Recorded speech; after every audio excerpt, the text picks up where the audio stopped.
আসসালামু আলাইকুম রহমতুল্লাহি ওয়া বারাকাতুহু। সুপ্রিয় বন্ধুরা, আজকে আমি চলে এসেছি কক্সবাজারে। আমি আপনাদেরকে কক্সবাজারের সেই বড় বড় ঢেউগুলো দেখানোর জন্য তুলে ধরেছি।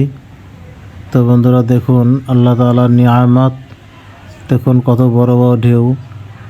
যা আমি আগে ভাবতাম যে কক্সবাজারে আসলে হয়তো টাকাটাই বৃথা যায়। তো বন্ধুরা, আমি সেখানে এসে দেখলাম যে আসলে না, টাকা বৃথা যায় না, টাকা সম্পূর্ণ উসুল হয়ে যায়। দেখুন কত সুন্দর মনোরম দৃশ্য। এখানে একের ভিতরে দুই।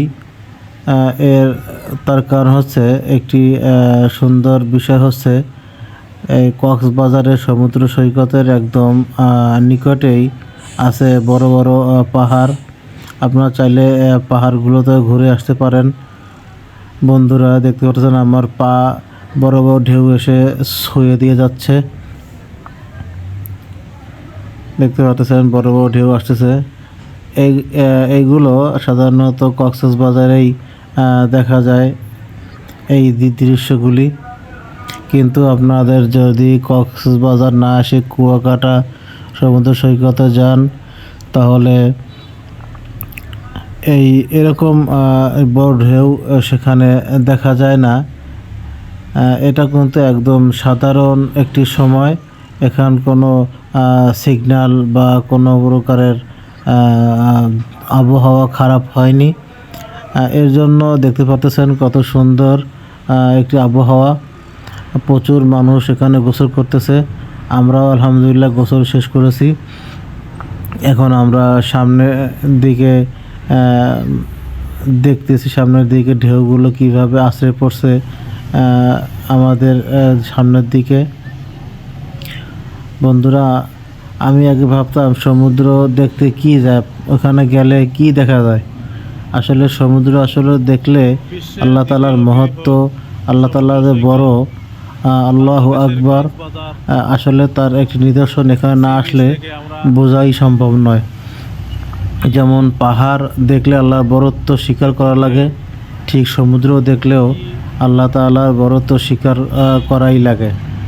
নাহলে এত বড় একটি সমুদ্র কিভাবে পানিগুলো এখানে আছে, এখানে পানিগুলো কিভাবে সামনের দিকে আছড়ে পড়ছে, কিভাবে নদীর সমস্ত জঞ্জাল দূষিত পানি সমুদ্র থেকে আবার সেই সমুদ্র রিফাইন করে আবার সেই আমাদের যে পদ্মা, মেঘনা, যে সমস্ত নদীগুলো আছে, সেই নদীগুলোর মধ্যে আল্লাহ প্রবাহিত করে স্বচ্ছ ক্লিয়ার পানি হিসাবে আল্লাহ তাআলা আবার প্রেরণ করে দেয়। তো বন্ধুরা দেখতে পাচ্ছেন এখানে ছোট বড় সব ধরনের মানুষ এখানে এসেছে। এটা একটি পর্যটন এরিয়া। এটি হচ্ছে কক্সবাজার, সারা বিশ্বের মধ্যে তৃতীয় বৃহৎ সমুদ্র সৈকত। তো বন্ধুরা, আপনারা দেখতে পারতেছেন কক্সবাজার দেখতে কেমন। বা এখানে না আসলে আপনারা কোনো কিছুই বুঝতে পারবেন না ছবিতে বা ভিডিও করে। আসলে এর যে সৌন্দর্য, এখানে না আসলে আপনারা বুঝতে পারবেন না। ভিডিও আকারে দিয়ে দিলে আপনারা এর যে সৌন্দর্য তা উপলব্ধি করতে পারবেন না। দেখতে পাচ্ছেন ওইখানে একদম যেখানে বড় ঢেউটি আছড়ে পড়ে, ওইখানে যদি আপনারা যেতে পারেন তাহলে আসলেই মজা লাগবে। যারা সাঁতার জানে না তারা এখানে দূর যাবেন না। আপনারা আপনাদের সাধ্য মোতাবেক যেখানে আপনারা ঠাঁই পাবেন সেখান পর্যন্ত আপনারা যাবেন, এর বেশি ওদিকে যাবেন না। এবং আমাদের একটা জিনিস দেখলাম, এখানে রেস্কিউ টিম আছে। তারা সবসময় টহলদারি করছে এবং তারা সবসময় বলছে আপনারা বেশি দূর পর্যন্ত যাবেন না, কাছাকাছি থাকবেন, বেশি দূরে যাবেন না। তারা সবসময় কথাগুলো পর্যটকদের উদ্দেশ্যে করে মাইকে লঞ্চ করা হয়। তো বন্ধুরা, এখানে আমরা আচার কিনেছিলাম। এই যে দেখুন, এখানে কিন্তু সবথেকে একটি খারাপ জিনিসটা হচ্ছে এখানে মানুষগুলো সবাই তাদের যে সমস্ত খাবারগুলো এনে থাকে খাবারগুলো খেয়ে তাদের কাগজ পলিথিন টিস্যু তারা এখানে ফেলে দেয়, এতে পরিবেশটা অনেক নোংরা হয়। তা আমরা যারা এখানে যাব আমরা এই জিনিসগুলো মাথায় রাখবো যেন পরিবেশটা যেন এখানে সুন্দর থাকে, কারণ এটা আমাদের বাংলাদেশের একটি সম্পদ। কারণ এখানে বিদেশ থেকে বহির্দেশ থেকে এখানে আসে পর্যটনরা, এসে যদি দেখে এই অবস্থা তাহলে আমাদের দেশের বদনাম হয়ে যাবে। তো বন্ধুরা, আপনারা যারা এখানে আসেননি অবশ্যই আসবেন, তাহলে আপনারা এখানে আসলে অনেক কিছু উপলব্ধি করতে পারবেন, যা আমি ভিডিওতে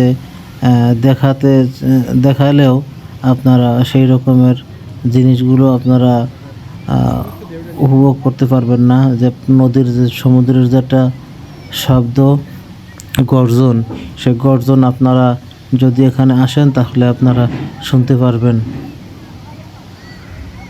দেখুন কত বড় বড় ঢেউ এখানে আসতে পড়ছে।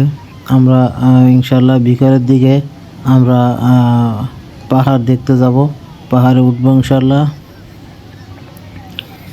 এখানে আমার সাথে আমার এক বন্ধু আছে, তার নাম হলো হাফেজ মেরাজ, সে এখানে আছে আমাদের সাথে।